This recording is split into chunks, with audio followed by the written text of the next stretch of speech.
What's going on, guys? So on my previous video I did a quick setup of how to do solid core and flux core welding.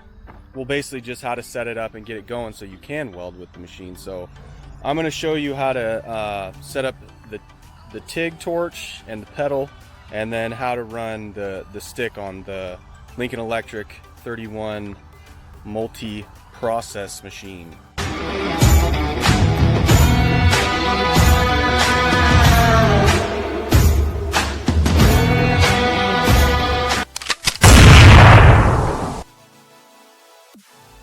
Alright, so this is the TIG torch that you purchase that goes with this machine. It's the PTA 9 torch. So this is all the components that this particular torch comes with. It comes with a long back cap. It comes with two collets and two collet bodies. One is for 1/16, one is for 3/32 tungsten. It comes with two tungsten rods. These are E3 tungsten. You can tell because it is purple. Can't get that to focus, but so this one is a 3/32, this one here, and this is a 1/16 tungsten. And then you have your cap. And that's what comes with the torch kit. I mean, that's when you buy the torch, it comes with this. That's it. And then I also purchased the pedal. So this allows you to control your amperage when you are welding. So say if you see your puddle not really, coming together quickly, you can depress the pedal down and it'll give you extra amperage depending on where your dial is set. So first thing we'll go through and I'll set the machine up for the TIG torch, and then we'll do stick welding next. So this machine is a DC only machine, so that basically states that you can only use it for steel and stainless steel for TIG welding. And you're going to be setting this up on a DC electrode negative, which is right here. And so this is the chart which shows you basically what you're going to be running which tungsten at, and then what amperage setting you will be going at. So it'll show you your material up here, which material you're going to be running, and then all the way down is allowing you what size tungsten you can run at what amperage you'd be setting your machine for. So you can do aluminum on this machine.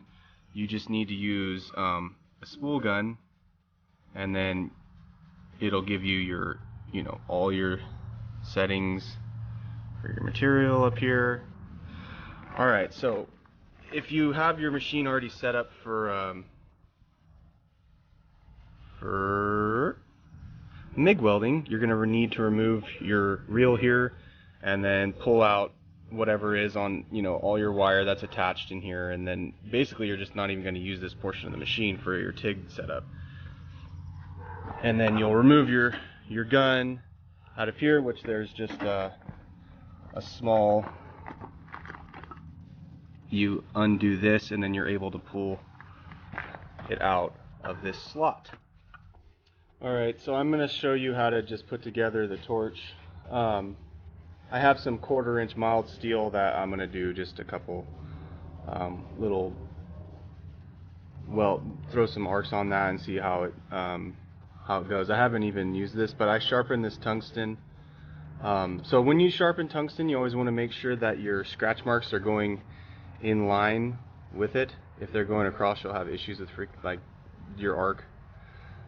There's a bunch of different ways you can sharpen this. I just used like a flat disc, and I held it to where it was going in the direction right against it. So you want to have this on about a 40-degree and then just a slight stub end. You don't want it to be really pointy. Alright, so we're going to set up the torch now. We're going to be using 3/32 tungsten, so we need to have a 3/32 collet body and a 3/32 collet. So I mean, there's multiple different ways you can put this together. I mean, there's no real significantly right way. I always put the collet body and the collet together, and then I just thread it in there. And you don't want to do this really tight. I mean, you do want it, you know, snug by hand. And then I just put the back cap on, just kind of hand tight. And then you're gonna put your cap on.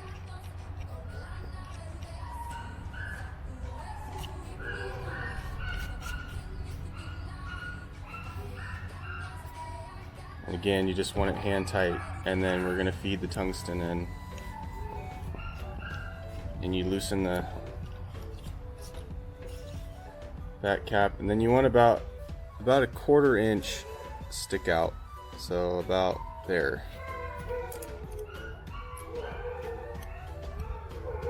And just hand tight. So I mean, that's about maybe even a little bit less. So basically that's it, and then you just snug this down a little bit. You don't want it really, you don't want to crank and like use a wrench and crank this down. That's basically it for that. It's set up and you're ready to roll. Alright, so when you're TIG welding, you're going to be using 100% argon when you're doing all your TIG welding. And you know, this is just a cart that I have for this machine. You know, you don't have to have a cart or anything, but you always want to make sure that you have your tank chained off before you do and pull this cap off or do anything like that, just for safety reasons. So first thing, you're going to connect your torch into here. It's going to go right in there.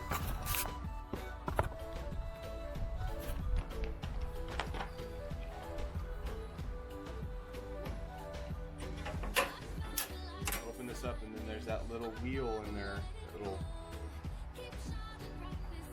So then you're going to depress that all the way, and then you're going to come over and you're going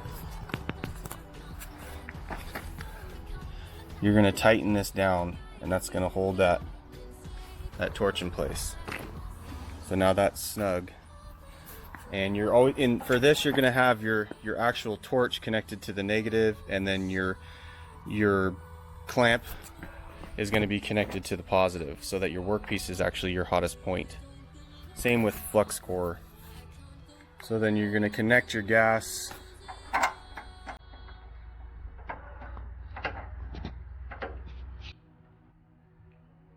Anytime you're going to hook this up for the first time, if it's like a new tank or it's been sitting around, you always want to kind of purge it out a little bit.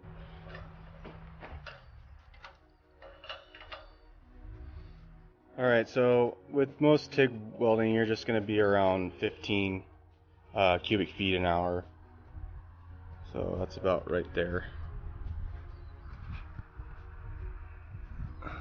Alright, so now we're going to attach the pedal. So here's what the prongs look like. There's one little spot on the top right there that lines up with that section. So you're going to just align those up and then screw it in. I mean, so obviously if you're even attempting any of this stuff, you should already know you need, some protective gear. This is a fire resistant jacket. Obviously you can use different thicknesses of gloves for depending on what kind of welding you're doing. Alright, so now we're ready to turn the machine on. And this machine will automatically detect. So like, it automatically knew that it's set up for TIG. I didn't even have to press a button or anything. You're not even going to use this at all. When I'm using the pedal, I like to have full range, so I'll turn it all the way up to J, which gives me the full potential. I can go from A all the way up to J when I'm starting, and then depress the pedal all the way down, and it'll go to the highest amperage it can provide. So I always just go and do a quick depress of the pedal, and then I'll see what my running gas is at. So if I need to adjust that, then I'll adjust that. You're also going to need filler rod. This is ER70S-2. This is 3/32. This is 1/16. That's about as big as rod you're going to need for doing anything with this machine. I don't think you're going to get enough amperage to go above that and have a quality weld.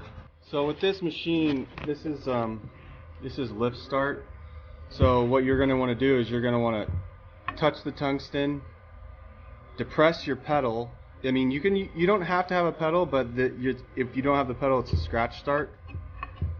But with the pedal, you're gonna depress the pedal, then you're gonna slowly pop the tungsten off the plate, and then that will continue your arc. You're touching the tungsten, you're depressing the pedal, and then you have your bead.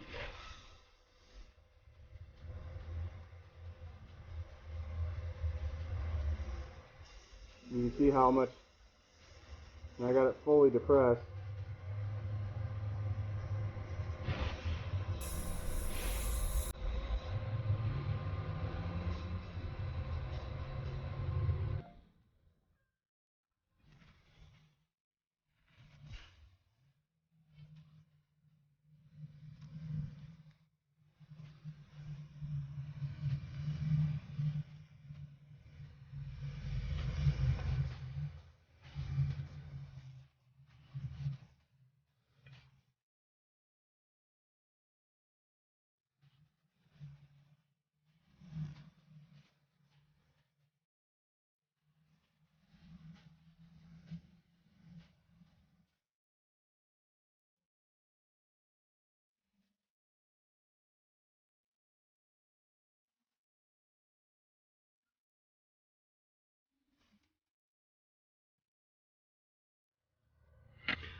So that's about what your welds are going to look like. You know, this is 1/4 inch, so I mean it's pretty thick for this to get really hot. It takes a minute, but okay, now we're going to set it up for stick. So I hope that helps if you never set up the torch. I mean, for this machine, you know, there's so many other types of TIG torches and tungstens and all kinds of different things, but specifically for this machine, this is about as general as you're going to get when it comes to running the TIG torch on this machine. Alright, shut this guy down. We're not going to need any gas, so turn this off.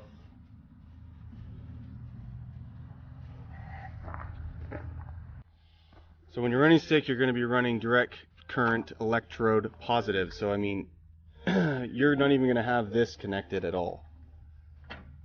So you're just going to have that completely off. And then this is going to get moved over to your negative terminal.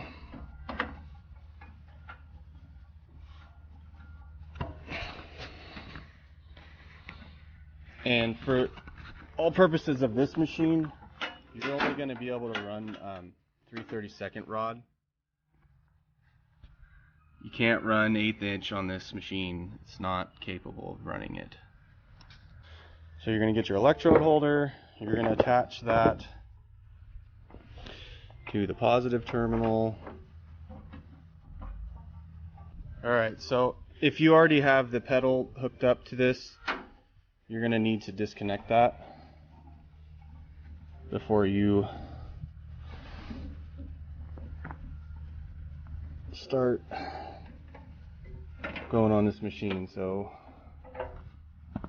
I want to get that out of the way, get all this wheeled up. And you're going to turn the machine on.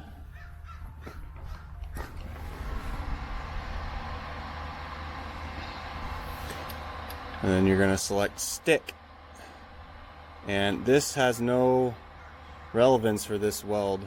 You will have relevance with your voltage and your amperage. Alright, so this is 1/8 inch 6011 rod. So you're just going to attach your rod here, and then you're pretty much ready to go. And this is, I mean, going to be really useful in situations where you have like not very clean material and you want really good penetration. This isn't going to go, you know, like you don't have a ton of amperage to work with this machine, but it'll get you by in a lot of situations. I mean, it's really cool machine to have. I mean, to get all those processes and have them work pretty good. You know, the MIG is probably the best on this machine out of anything. It does a really good job. And the TIG's not so bad. It's just the only bad thing is you can't really do, or you can't do aluminum or other, you know, exotic metals.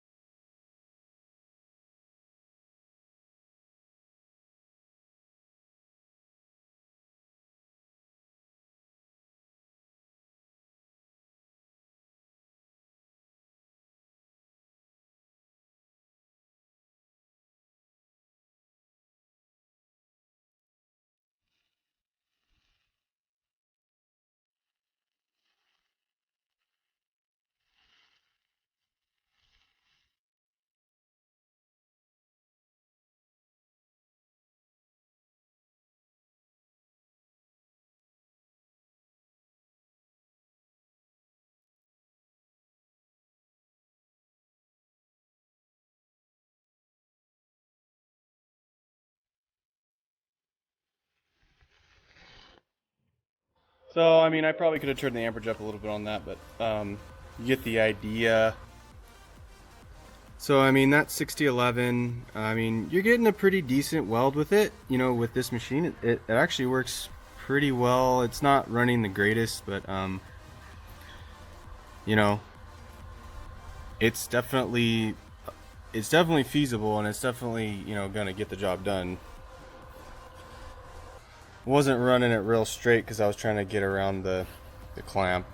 So I don't have the spool gun, but I mean, it's, you know,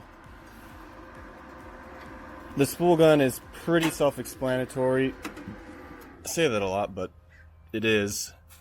You know, you're gonna set it up for direct current positive, so that means your gun, which is this connection and this connection, is going to be to the positive terminal, and then your clamp is going to be on the negative. And then you're just going to throw your reel inside the actual gun instead of attaching it into this wire. You're going to have your spool go in your gun instead of in this section. I mean, you can buy, you know, a new innard for your gun that you have now, and you can, I think it's like Teflon or something, and it can give you the same kind of thing as you would if you had a spool gun, if you're trying to get, you know, save money and be able to get into tight spaces and things. But, you know, so dark. Here we go. All in all, pretty cool machine. Very, very, very, you know, maneuverable, and, you know, you can take it pretty much anywhere. It's very light. You know, I can tote this thing around to any job I want to, not have to worry about, you know, having a big power source I need to get into. It's just going to plug into a standard receptacle, you know, any 20 amp receptacle. Hopefully it's going to be something that's not connected to a bunch of things. But yeah, I mean, really nice machine. I really like it, and it's very mobile. You know, that's the word that I would think is a better word. It's a very mobile machine. So if you guys like the content, hope that helps you guys out. You know, there's not a lot of information on this machine and the capabilities that you get with it. You know, like you cannot run an 1/8 inch electrode for the stick welding, and you cannot do aluminum with the TIG. But I mean, if you're really going to be doing aluminum, you should probably have a dedicated TIG machine. And you need 100% argon. Other than that, I think that's it. You guys have a good one. Don't forget to hit that subscribe button.